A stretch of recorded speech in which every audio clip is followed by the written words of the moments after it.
রে, বিয়েটা কি তাহলে হয়ে গেল আমার?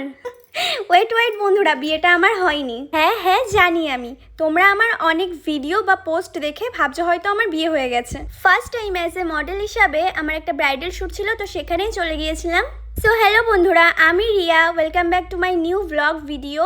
তো তোমরা সবাই কেমন আছো? আই হোপ তোমরা অনেক ভালো আছো। হ্যাঁ বন্ধুরা, আমিও অনেক ভালো আছি। অনেকদিন তোমাদের সাথে কোনো ভিডিও পোস্ট করা হয় না বা শেয়ার করা হয় না, তো আজ আমি এই ভিডিওটা তোমাদের সাথে শেয়ার করব। তো বন্ধুরা, আমি কিন্তু নিজেও একজন মেকআপ আর্টিস্ট, আর first time as a model হিসাবে আমার ব্রাইডাল শ্যুট ছিল আমাদের চাঁদপাড়াতেই। তো বন্ধুরা, আজ ওখানে গিয়ে আমি কি করলাম আর আমার সাথে কি হলো সে সব কিছু তোমাদের সাথে এই ভিডিওতে আমি শেয়ার করবো। তো ভিডিওটা দেখতে হলে পুরোপুরি থাকতে হবে কিন্তু আমার সাথে। গাইস দেখো, সকাল সকাল কিন্তু আমি রেডি হয়ে চলে এসেছি এখানে, মানে স্টুডিওতে। আর আমার বাড়ির নদী তোমরা তো দেখেছো কতটা জল হয়ে গেছে। আমাদের বাড়িতে একটুখানি বৃষ্টি হলেই কতটা পরিমাণে জল হয়ে যায়। তারপর এখানে কিছুক্ষণ বসার পর আমার মেকআপ আর্টিস্ট আমার চুলটা সেট করছিল, মানে ক্রিম্পি করছিল।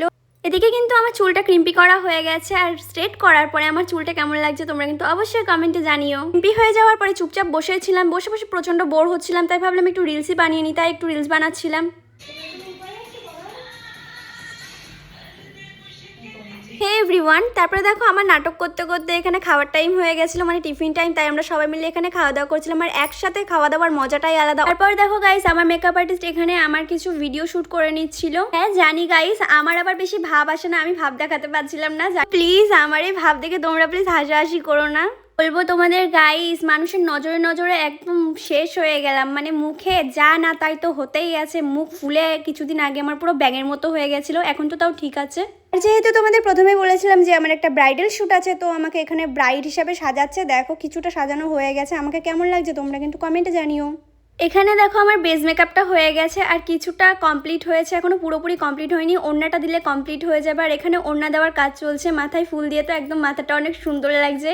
যে বলি তোমাদের গাইস, সেজে নিজেকে এত ভালো লাগছে। আমি জানি অতটা দেখতে ভালো না আমি, কিন্তু সাজা গোজার পর একদম অন্যরকম লাগছে, মানে মেকআপ আর্টিস্ট আমাকে একদম নায়িকা বানিয়ে দিয়েছে।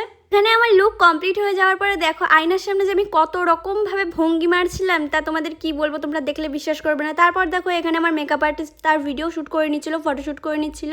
ওয়েট গাইস, এখনো তো ভঙ্গির এখনো অনেকটা বাকি আছে, এখনো শেষ হয়নি, এখন তো লাস্ট ব্যাপারটা বাকি আছে, মানে ফাইনাল, মানে সিঁদুর দান। চলো সেটাই তোমাদের সাথে দেখাবো। কি আর বলবো গাইস, আমার তো ভাব আর ঢঙের শেষ নেই। আমি মেকআপ আর্টিস্টকে বললাম আমাকে সিঁদুর পরিয়ে দাও, মানে সিরিয়াসলি গাইস সিঁদুর দানের পরে মানে মুখটাই একদম পুরো চেঞ্জ হয়ে গেছে, একদম পুরো অন্যরকম লাগছিল। মানে আমি ভাবটা এমন নিচ্ছিলাম যেন সত্যিই আমার বিয়ে হচ্ছে, কিন্তু আদৌ এরকম কিছু না।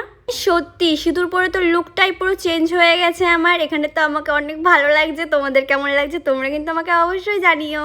এখন প্রায় 10:30 বাজে, আর আমার তো ভাবে শেষ নেই। যাই হোক, সবকিছু খুলে টুলে এখন আমি বাড়ি যাবো। তো দেখা হবে তোমাদের সাথে নেক্সট ভিডিওতে। আর আমার এই ভিডিও তোমাদের কেমন লাগলো অবশ্যই কিন্তু কমেন্টে জানিও। Tata guys.